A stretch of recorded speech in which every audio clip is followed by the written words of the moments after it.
Olá, sejam bem-vindos ao Cápsula Cast Empreendedores. Você já sabe que aqui no meu canal do YouTube, costumeiramente, eu tenho momentos que eu mesmo falo, que eu trago um conteúdo que eu entendo que posso contribuir contigo, mas existem temas que outras pessoas, outros empreendedores dominam muito mais do que eu. E que bom que seja assim, afinal de contas eu posso te oferecer um melhor conteúdo em cada tempo quando eu estou aqui no meu canal do YouTube. E no Cápsula Cast Empreendedores, hoje eu recebo Frederico Mariano, ele é especialista em Mindfulness. Primeiro eu quero te cumprimentar e te agradecer a oportunidade de recebê-lo aqui para conversar sobre um tema que eu gosto, eu fui aprendendo, mas confesso que talvez se eu tivesse que ensinar alguém, eu não teria essa capacidade que você tem. Seja bem-vindo ao Cápsula Cast. Muito obrigado, Marçal. Também estou contente de estar aqui, né? E você sabe que eu sou um admirador do seu trabalho, então muito bom estar aqui e satisfação aí da gente poder estar tendo essa conversa. Ok. Bom, Mindfulness. Primeiro acho que a gente precisa explicar, né? O que é Mindfulness? Para quem não tem a mínima noção. Certo. Essa é uma palavra que ela gera assim muitos entendimentos, uma palavra nova relativamente, né, para nós aqui para a língua portuguesa, né? Assim, né, embora que seja uma palavra inglesa, mas ela assim no nosso vocabulário, né, uma palavra recente que ela entrou no nosso vocabulário, que ela foi traduzida como atenção plena, né? Então ela é muitas vezes interpretada como meditação, né? Mas ela na realidade significa um estado mental de atenção ao momento presente, né? Um tipo de atenção especial voltado para o momento presente. E ela é, assim, o vínculo dela com a meditação é porque a meditação é um exercício apropriado para desenvolver esse estado, embora possamos desenvolver de outras formas também. E o mindfulness também é entendido como os programas, né, os treinamentos, né? Então, quando a gente chama de mindfulness, a gente está falando dos treinamentos baseados em mindfulness também, que são voltados para a saúde, para a área do trabalho, educação e assim vai. Agora, é um tipo de meditação? É um dos tipos? Poderia dizer que seja um dos tipos de meditação? Isso. Então, existem meditações que nós usamos para treinar esse estado mindfulness, né? Mas o nosso objetivo principal é desenvolver esse estado para o dia a dia, quando a gente estiver conversando, para quando a gente estiver trabalhando, estudando, né? E as meditações que nós utilizamos são meditações simples e que podem, então, estar sendo usadas para treinar esse estado, para que a gente fortaleça, como um exercício físico, né? As meditações são uma das formas, uma das formas de se treinar esse estado esse estado mental de atenção ao momento presente. Não que eu queira colocar você numa saia justa, mas eu me lembro que num curso de mentoria, eu estava responsável por fazer a meditação na abertura, né? E como eu gosto do Mindfulness, eu tinha lido, né, Mindfulness, Atenção Plena, tinha lido um pouco das experiências do Google com Mindfulness também, e aí eu fiz uma meditação de 2 minutos, né, algo rápido, não sei se foi 2, 3, mas eu sei que não passou de 5 minutos. E eu defendi isso como sendo algo que ia colocar as pessoas na condição de entrar na aula focadas no que precisavam estar focadas, né? E um treinador amigo fez uma crítica depois no nosso feedback de treinadores, né? Que eu jamais poderia dizer que eu ia fazer uma meditação de 2 a 5 minutos, porque ninguém medita em 2 a 5 minutos. Dá para fazer uma meditação de 2 a 5 minutos? Eu acredito que dá, mas de qualquer maneira você é especialista na área, né? Certo. A meditação, ela também é uma palavra, assim, um exercício que é utilizado em diversas tradições religiosas e não religiosas, né? E tem diversas formas. Então, assim, quando a gente pode chamar, assim, que um exercício onde a gente para e fica 2 minutos, a gente pode chamar de meditação também, né? Porque existem milhares de formas de se fazer a meditação. Então, está correto também. E a gente, hoje em dia, é muito utilizada essa forma assim, de meditar mais breve, mais rápido. Né? Para nós, ela facilita muito a nossa a introdução às práticas de meditação. Né? O Mindfulness favorece isso. Ele tem formatos mais curtos de buscar a concentração e a atenção plena. Isso. O Mindfulness, a grande, acho que sacada que tem, assim, que existe no Mindfulness, é usar assim as meditações e as explicações, né, assim os conceitos, a teoria que tem, né, baseada especialmente nos dias de hoje, né, que foram quando ele começou lá na década de 80, Então eram mais assim estudos conceituais, né? Depois foram sendo feitos assim estudos de neurociências, estudos de psicologia. Então hoje a gente explica o que está acontecendo enquanto nós estamos meditando. Então essa que é assim a grande sacada, a grande diferença do mindfulness é essa, a gente fazer um exercício mental e saber exatamente a nível de cérebro, a nível de psicologia, né, da mente, o que está acontecendo, o que nós estamos fazendo, qual que é o benefício daquilo, né, né, para a gente poder transpor por aí para o nosso dia a dia. Então a pessoa não sai de si no mindfulness, ela não vai transcender para um outro lugar, não vai sair do corpo, nada disso não. Não, a ideia do mindfulness, assim, até pelo contrário, né, a ideia do mindfulness é a gente estar mais incorporado, porque assim, por mais que nós, vamos pensar assim, nossa sociedade hoje, é importante para a gente ter os conceitos, né, cognitivos, né, a explicação ali da prática, mas a gente internalizar o que a gente está fazendo, e como que a gente internaliza? Sentindo, através do próprio corpo, né, próprio sensações e emoções, e isso, então o mindfulness ele traz isso, né, uma atenção, tem gente que fala, né, uma atenção corporificada, né, ou a corporificação da cognição, ou seja, a gente fazer essa conexão da mente com o corpo. Então o mindfulness ele é assim, ele é bem pé no chão, ele é bem aqui e agora, né? O que acontece. Todas as explicações elas estão relativas às coisas que nós vivenciamos na vida, né? Não tem nada assim que precisa ir para um campo místico, para um campo assim transcendental, né? Isso favorece, por exemplo, pessoas que não querem fazer uma espécie de meditação, mas podem fazer o mindfulness porque elas têm impedimentos mentais e até de entendimento em relação à própria religião, né? Tem pessoas que dizem assim, eu não vou fazer meditação porque isso é ligado a determinada religião oriental ou uma religião asiática. O mindfulness ele vai abranger qualquer tipo de pessoa, independentemente da religião que ela está adaptada hoje. Exatamente. O mindfulness ele foi desenvolvido para tratar pessoas com situações de saúde, né, estresse e dor crônica inicialmente, depois ele foi avaliado cientificamente para diversas doenças, né? Então e diversas situações que não são doenças também, ambiente de trabalho, ambiente de estudo, e esportes, né? E então ele tem essa ideia assim de trazer para nós, para o dia a dia mesmo, né? Então não tem nenhum vínculo, né? Ele não tem nenhum vínculo com nenhum tipo de religião, com nenhum tipo de um vínculo mais científico, uma prática assim mais voltada para a ciência mesmo. Bom, eu te apresentei como especialista em mindfulness, acabei não entrando um pouco mais na tua experiência, como é que você chegou no mindfulness, como é que você se apaixonou por essa área. Queria que você falasse um pouquinho sobre isso, para depois a gente voltar no tema. Como é que o mindfulness entrou na sua vida e se você é especialista na área, você sempre gostou de meditação? Como é que isso evoluiu? Quem é o Frederico aí, para que as pessoas entendam por que você está aqui comigo falando sobre isso? Então, Marcelo, minha formação básica, eu sou fisioterapeuta, né? E em 2004 eu fiz uma formação em Pilates, então eu sempre fui mais para essa área de mente e corpo, né? E já estudava isso na faculdade e fui fazer uma pós-graduação em osteopatia, né? E em 2010, quando eu me formei em osteopatia, né? Por outros motivos, eu tive uma crise de estresse e eu fui procurar meditação naquela época, né? Dentre outros tratamentos que eu fiz, eu fui procurar meditação como redução de estresse.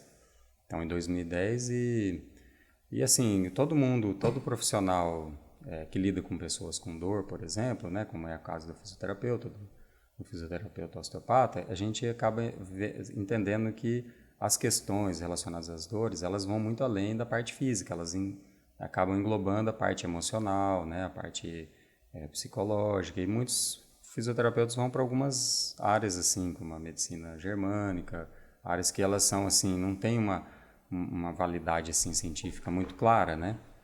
E nesse tempo, então, eu procurando tanto algo para mim quanto algo para minha profissão, eu encontrei então na Universidade Federal de São Paulo um grupo que estudava esse tipo. Eu tinha recebido, né, um artigo da Folha de São Paulo que falava de uma meditação que ocasionava modificações no cérebro. E o nome dessa meditação era chamado de atenção plena. Então, eu fui procurar. E aqui no Brasil, quem estava começando a estudar isso era um grupo, né, o Grupo Mente Aberta, do professor Dr. Marcelo Dermarzo, da Universidade Federal de São Paulo. Então eu entrei em contato com eles e na época estava verificando de fazer um mestrado, alguma coisa, e em 2014 eles lançaram o curso de formação de instrutores. Eu participei dessa primeira turma que teve na Universidade Federal de São Paulo e de lá para cá eu venho estudando e venho aplicando, né, na minha profissão, em grupos, né, tenho feito grupos e tudo. Legal. Bom, a gente está conversando aqui com o Frederico Mariano, ele é especialista em Mindfulness, ele contou um pouco aqui da história dele, falando que ele é fisioterapeuta, tem especializações, tem outras formações na área da própria fisioterapia, mas no momento de virada, no momento de estresse, ele foi procurar uma forma de cuidar de si mesmo e ele encontra, então, uma primeira turma que estudava atenção plena aqui no Brasil, na Universidade Federal em São Paulo, e aí ele começa a atuar nessa área. Por isso, a gente trouxe aqui o Frederico como um empreendedor, como alguém que entra numa área ainda recentemente nova, né, no país. Pessoas já praticam, mas não é do senso comum o Mindfulness. E ele, óbvio que hoje trabalha com isso, ele ensina isso e por isso ele está aqui conosco no CapsulaCast Empreendedores. Se você não está inscrito aqui no canal, quero te convidar a se inscrever no canal, a ativar o sininho para receber todo o conteúdo de maneira antecipada e ficar ligado aqui no CapsulaCast, seja no Empreendedores ou no próprio CapsulaCast, porque assim você vai conseguir ter conteúdos de relevância que vão te ajudar a viver mais, melhor e ainda, obviamente, ensinar outras pessoas com aquilo que você aprende aqui. Voltando aqui com o Frederico, estamos falando sobre Mindfulness, né? E, Frederico, assim, qual seria a forma mais simples de uma pessoa utilizar o Mindfulness na prática? Eu me lembro que, nas aulas que tive a oportunidade de ter contigo, uma das formas que eu me adaptei bem foi do scan do corpo, né? Para que eu pudesse trazer o meu corpo, trazer a minha mente para o agora, para o momento. Como que é esse scan do corpo? Eu faço algumas vezes, mas como funciona o scan do corpo como uma forma de utilizar o Mindfulness em meditação desse jeito aí do scan do corpo? Certo. Então, duas práticas clássicas que nós temos dentro do Mindfulness, que são duas meditações, uma delas é o escaneamento do corpo, onde nós dirigimos a atenção para as sensações do corpo. Então, assim, e a outra é onde nós dirigimos a atenção para a respiração. Então, as duas, elas são vinculadas ao que é o treino atencional. Então, o Mindfulness ele tem como base o treino atencional. Então, a nossa atenção, ela pode ser dirigida para o corpo, dirigida para a respiração, dirigida para aquilo que a gente está fazendo. Então, existe aí como base a atenção. E quando a gente fala assim de dirigir a atenção para o corpo, então a gente ganha em consciência corporal, em melhora da regulação das emoções, porque as emoções ela tem uma forte parte dela é relacionada ao corpo, às sensações, né? Então a gente consegue perceber as emoções elas logo no começo, logo que elas surgem, né? Então e a atenção ao corpo também a gente consegue diminuir justamente todo tipo de atenção, a gente diminui o fluxo de pensamentos, né? Mas quando a gente volta ela para o corpo, é aquilo que como assim a gente fala, né? O corpo ele está ali presente o tempo todo. As sensações elas sempre acontecem no momento presente, né?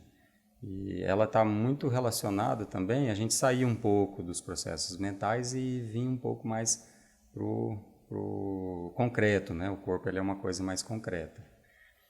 Bom, pensando nesse scan do corpo, eu me lembro que, primeiro passo, a gente buscou uma forma de ficar sentado de maneira que eu conseguisse tocar os pés no chão, né, no piso, uma posição confortável, isso tudo sendo comandado por você e tal, né, você dizer, olha, acha uma posição confortável, vá buscando uma forma de colocar os seus braços, as suas mãos sobre as pernas, né, para que você vá sentindo.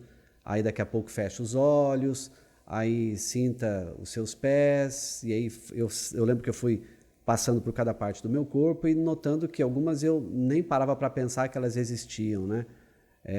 Quadris, aí vai subindo até chegar no cérebro e tal. Efetivamente, quando você termina esse scan, eu estou preparado para quê na sequência? Ele serve para que eu vá fazer uma prova e eu faça ele antes, ou que eu vá para uma competição eu faça antes, ou para que eu me concentre em alguma coisa específica? Para que serve, por exemplo, esse tipo de scan do corpo que a gente acabou de falar aqui? Ele serve, quando a gente faz, ele serve para justamente trazer a nossa atenção para o momento presente. Diz que o corpo ele está sempre, né, as sensações elas sempre acontecem no momento presente. Então quando a gente faz o escaneamento corporal, acontece algumas coisas muito interessantes também, né? Esse voltar, assim, a gente começa voltando a atenção para a postura, para a posição do corpo, né? Para as sensações do contato do corpo com a cadeira, por exemplo, com a roupa. Né? Depois a gente vai aprofundando mais nas sensações das próprias partes do corpo, né? Dos órgãos, do coração pulsando, né? E isso tudo, então, ele ativa ele desativa o sistema de luta e fuga, que está muito relacionado ao estresse, né? Então, o nosso sistema nervoso simpático, e a gente ativa o nosso sistema nervoso parasimpático. Ou seja, a gente causa, sem falar a palavra relaxamento, a gente entra no estado de mais relaxamento.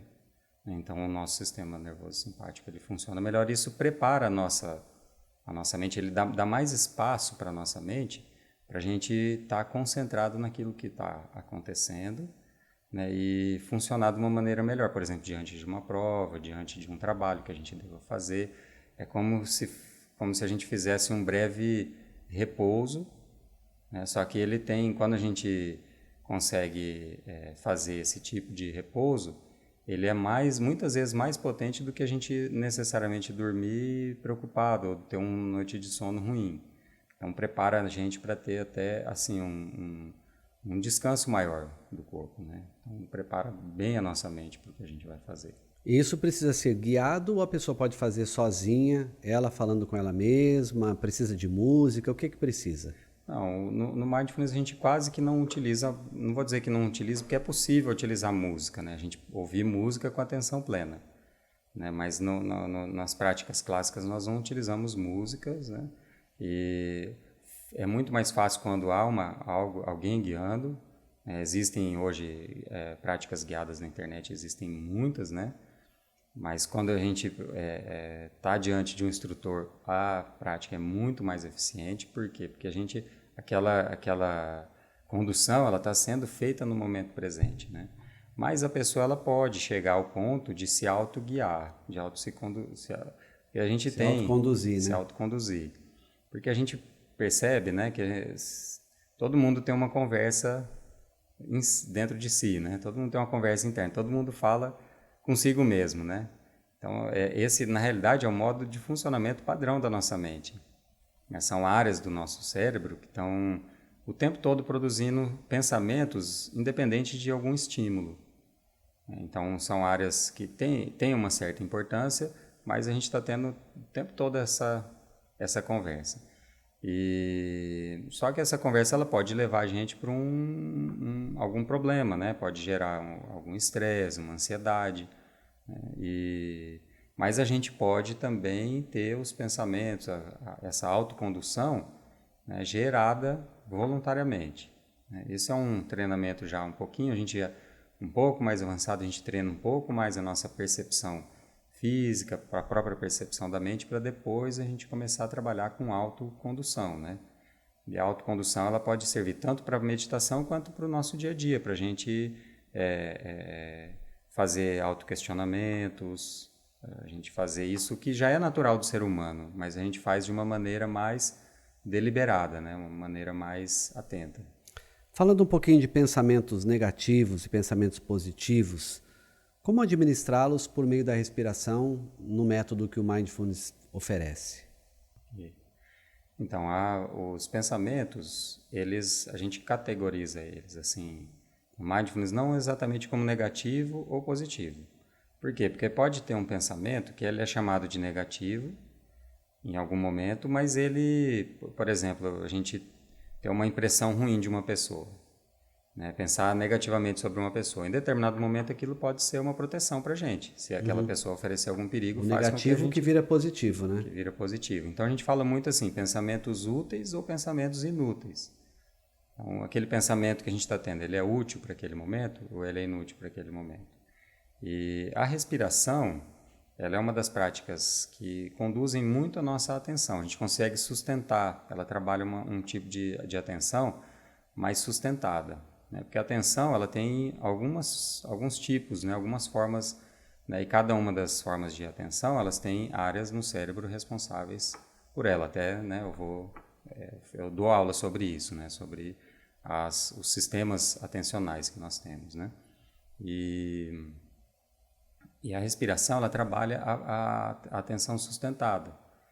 E a atenção, o interessante é que a atenção, ela não faz parte desse nosso modo de funcionamento padrão, que é o nosso modo de funcionamento padrão são aqueles pensamentos involuntários, aqueles pensamentos que que acontecem independente de estímulos. E a atenção não faz parte desse modo de funcionamento padrão. E quando nós ativamos a atenção, há uma tendência a diminuir o fluxo desses pensamentos. A gente diminui a ativação dessas áreas que são chamadas de nosso modo de funcionamento padrão. Na prática, quando eu tenho um pensamento útil ou inútil, como eu uso a respiração para, digamos, controlar esse tipo de ação que vem para o meu cérebro? Como seria essa respiração? Então, é a própria conscientização da respiração. Então, veja que tem aí a atenção, né? A atenção na respiração. Quando a gente muda, então, o foco da atenção do pensamento para a respiração. E aí, a respiração, ela pode também acontecer, ela tem uma similaridade com os pensamentos, inclusive. Elas podem ser involuntárias, assim como os pensamentos, mas ela pode acontecer de maneira voluntária. Então, quando a gente começa a fazer a respiração de maneira voluntária, então a gente começa a direcionar, facilita a direção do nosso foco, né? Há uma modificação, né, toda na oxigenação do corpo, né? Tem toda uma mudança fisiológica no corpo, né? Mas a base que facilita, né, essa mudança fisiológica facilita a concentração, mas a base é a atenção. Então, a atenção que faz o silenciar vamos dizer, chamar de silenciar da mente, né? Que diminui os fluxo dos pensamentos. Mas aí eu paro para respirar, é isso que eu estou querendo saber. Eu paro e eu faço uma respiração diferente ou simplesmente presto atenção na que está acontecendo? Você pode simplesmente prestar atenção na que você já está fazendo, tá? Só que se ela for uma respiração já um pouco ansiosa, uma respiração um pouco presa, aí você pode parar e fazer uma respiração como? Lenta, bem devagar, pelo nariz e atenta. Essa seria basicamente, né, vamos dizer assim, uma forma de administrar tanto os pensamentos quanto as emoções pela respiração. Então, respiração básica, né, respiração lenta, feita pelo nariz, bem devagar, sem pressa nenhuma, né, esvaziando bem o pulmão e enchendo o pulmão bem devagarinho. O Mindfulness, ele tem efeito na saúde física de uma maneira direta ou indireta? Tem? Tem, totalmente, porque o Mindfulness, há uma modificação, há uma ativação assim, em diversas áreas do cérebro, né? Então, isso tem uma influência psicológica, comportamental, mas a gente está falando de uma região física, né? O próprio cérebro. E também, quando eu falei do sistema nervoso parasimpático, ele comanda o batimento cardíaco, a própria respiração, a digestão, né? Então tem toda essa influência física e também quando a gente usa o Mindfulness no próprio corpo, né, a gente aumenta a percepção das partes do corpo, então pode ter também em alguns mecanismos relacionados à dor, então o Mindfulness também influencia em alguns mecanismos relacionados à dor, né, influenciando na saúde como um todo também.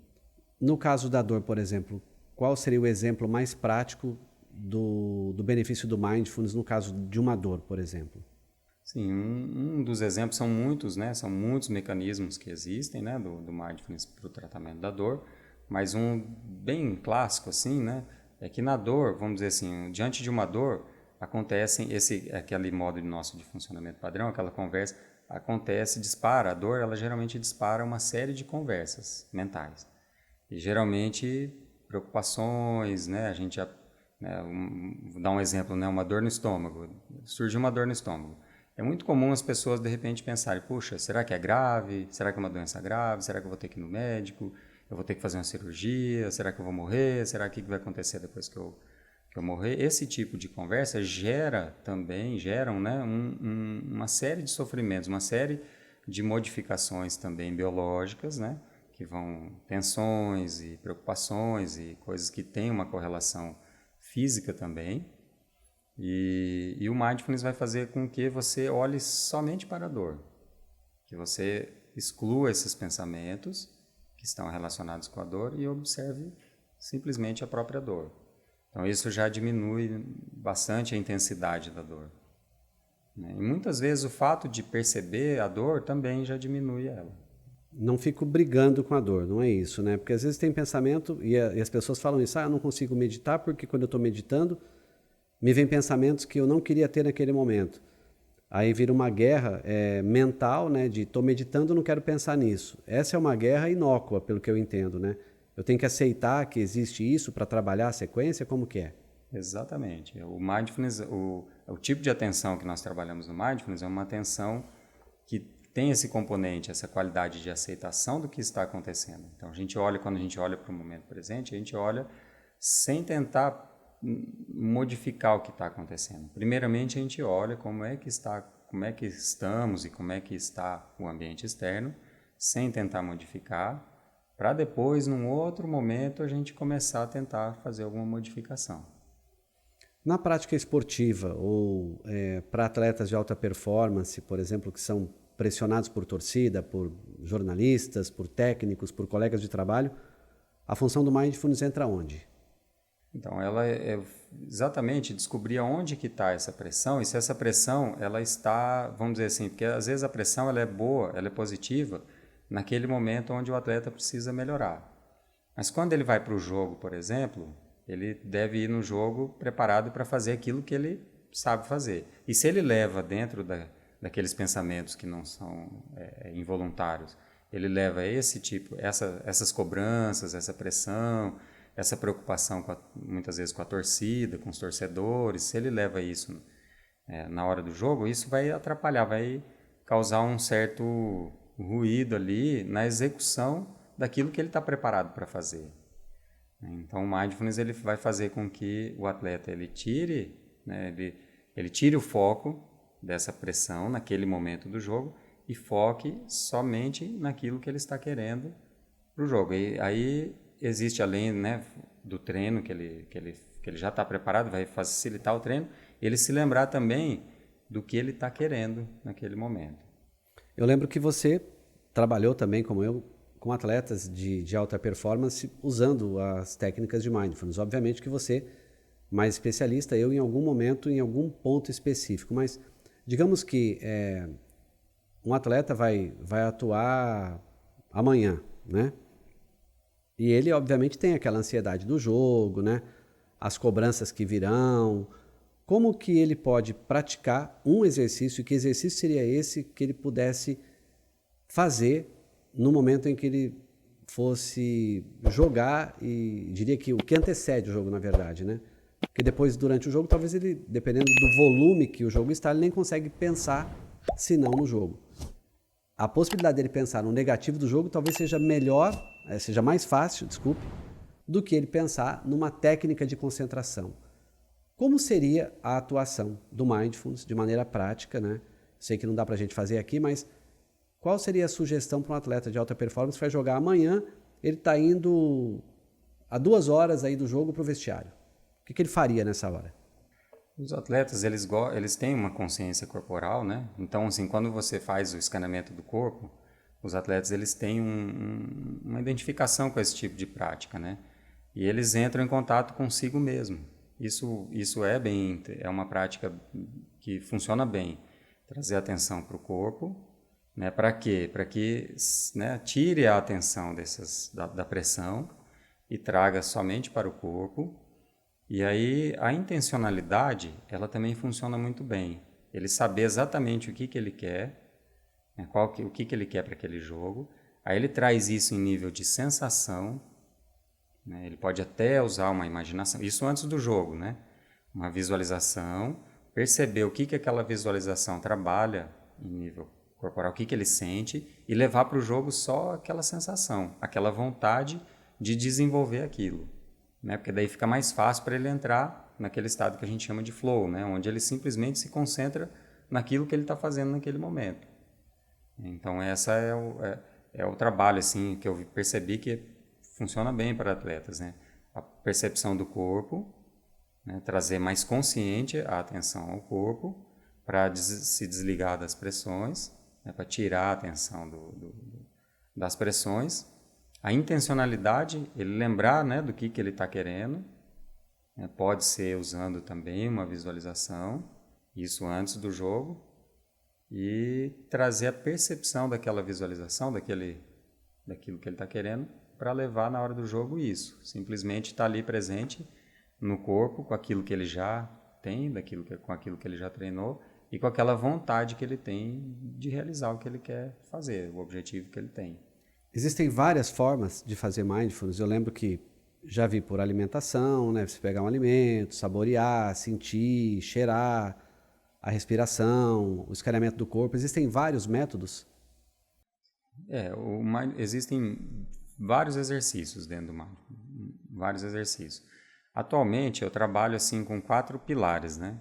Eu trabalho com a atenção, então eu explico ali o funcionamento da atenção, atenção alerta, atenção orientada, atenção executiva, que é a mais apropriada dentro do mindfulness, e como que a gente pode exercitar isso tanto nas meditações quanto nas diversas atividades que a gente for fazer. A gente faz exercício de alimentação, exercício de meditação, conversas, e depois eu trabalho a respiração. Aí não só a respiração, a atenção na respiração natural, que essa é a parte clássica do mindfulness, como também exercícios de respiração, onde a gente atentamente, né, dirigimos a atenção para exercícios especiais de respiração, para que a gente possa ter uma absorção melhor do oxigênio, para que a gente consiga uma diminuição da ansiedade a nível fisiológico, né? Porque se a gente for ver, a ansiedade ela incomoda mesmo quando ela atinge o nível fisiológico, né? A ansiedade a nível mental, assim, quando a gente está com a mente cheia de coisas, mas o corpo está bem, isso não gera incômodo, né? Ela vai gerar um incômodo quando atinge a nossa fisiologia. Aí o terceiro pilar são os pensamentos. Então, a observação dos pensamentos, como eles acontecem, esses pensamentos involuntários, né, esses autoimpulsionados, né, que acontecem no nosso modo padrão. Então, a gente aprende a observar os próprios pensamentos e depois, sim, aprender também, né, o quarto pilar é aprender a desenvolver habilidades com o uso da mente, né? Então, aí sim a gente usa o treinamento com a intencionalidade, trazendo a sensação no corpo, a própria visualização, a própria narrativa, né, a autocondução, não só para a meditação, mas a autocondução para aquilo que a gente está buscando na vida também.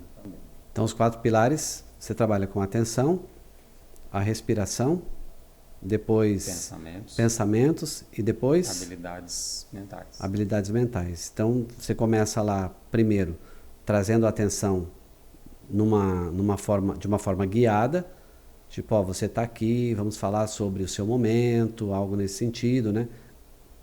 Sinta a sua respiração, tá rápida, não tá, dá para diminuir, não dá, enfim, você vai conversando, aí de repente você vai chegar no pensamento do momento, e aí vem na sequência um reposicionamento, um trabalho mental, onde os pensamentos, digamos, inúteis, eles dariam espaço para pensamentos úteis para o foco que a pessoa quer, ou seja, para controle de uma dor, para uma prova, para uma competição, para tudo isso.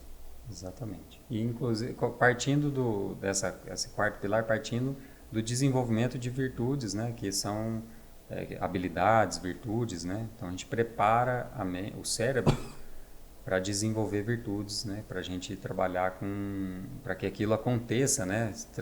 Transpareça nos nossos comportamentos, né? Sejam extrapolados para os nossos comportamentos.